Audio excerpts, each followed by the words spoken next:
Hello বন্ধুরা, কেমন আছেন সবাই? আশা করছি সবাই ভালো। ঠিক রাত 12টা বাজে 3 মিনিটে আবারও চলে এলাম নতুন গল্প নিয়ে আপনাদের কাছে।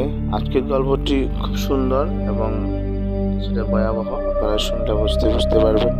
তো বন্ধুরা, মূল গল্পে যাওয়ার আগে একটা কথা বলি, সেটা হচ্ছে হয়তো আপনারা ইতিমধ্যে শুনেছেন কোভিড আবার মহামারী আকার ধারণ করছে। সো সবাই যে যার জায়গা থেকে সচেতন থাকবেন, অবশ্য হ্যান্ড স্যানিটাইজার ইউজ করবেন এবং মুখে মাস্ক পরা ছাড়া কোথাও বের হবেন না, কারণ সচেতনতাই একমাত্র পারে আমাদেরকে এই মহামারী থেকে রক্ষা করতে। তো বন্ধুরা, চলে যাই আজকের মূল গল্পে। আজকে ঘড়ির কাঁটার নিচে আজকের গল্পের নাম। সাল ছিল 2003 সাল। স্থান ছিল রাজশাহীর একটি পুরনো গ্রাম, যেখানে রাত নামলে কুকুরের ডাক আর বাঁশবনের শব্দ ছাড়া আর কোনো কিছুই শোনা যায় না। সেই গ্রামের এক প্রান্তে ছিল একটি পুরনো খসখসে দেওয়ালের বাড়ি। সেই বাড়িটির একমাত্র অংশীদার ছিল তানবীর, যে সবেমাত্র ঢাকা থেকে এসেছে, যার বাবা কিছুদিন আগে মারা গিয়েছে। সে এসেছে মূলত তার বাবার সব সম্পত্তি বুঝে নেওয়ার জন্য। কিন্তু বাড়িতে পা রাখার সাথে সাথে তানবীরের সাথে সব অদ্ভুত ধরনের ঘটনা ঘটতে লাগলো।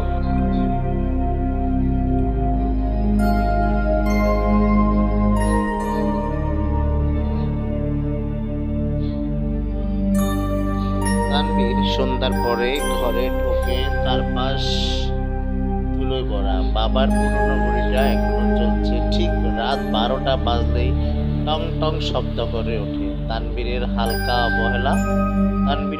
অবহেলা করে, কিন্তু ঘড়ির কাঁটার শব্দ শেষ হতেই এক অদ্ভুত ঠান্ডা হাওয়া তার ঘর ঢোকে। এক মুহূর্তের জন্য বাতি নিভে যায়, আবার জ্বলে ওঠে। তানবীর ভাবে ইলেকট্রিসিটির সমস্যা, কিন্তু তার চোখে পরে দেয়ালের ঝোলানো আয়না সে নিজে দেখে না, বরং দেখছে এক বৃদ্ধ, চোখে অন্ধকার গর্ত, গলায় দড়ি।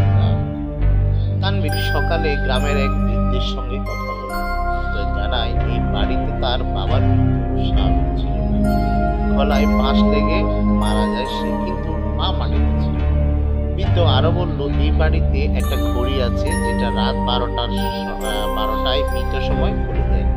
সে সময় অতীত আর বর্তমান মিলে যায়। তানবীর এবার সিদ্ধান্ত নেই, যাই ঘটুক সে রাত 12টা পর্যন্ত জেগে থাকবে। 11:59 ঘড়ির কাঁটা এগিয়ে চলছে। বাতাসও মৃদু মৃদু ঠান্ডা এবং ভারী হয়ে উঠছে। 12টা বাজতে ঘড়ি আবার শব্দ করে। এবার শুধু ঘন্টায় না, যেন কারো কান্না আর পায়ের টানাটানির শব্দ আসছে। দরজা আপনা আপনি খুলে যায়। বাড়ির ভেতরের ঘরের থেকে এক বৃদ্ধ বের হয়ে আসে। সে একই বৃদ্ধ যার ছবি সে আগের রাতে আয়নায় দেখেছিল।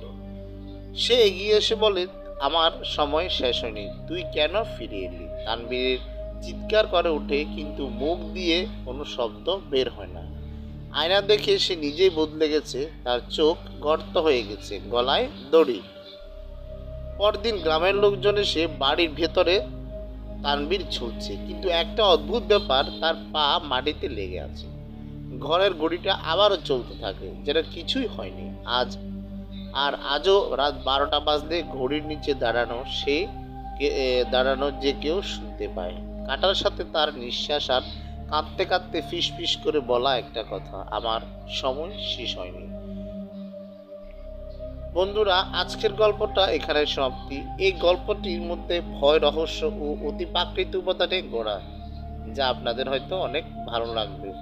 গল্পটি ছোট হলেও অবশ্য এর কাহিনীটি খুবই মনোমুগ্ধকর এবং কৌতূহলপূর্ণ।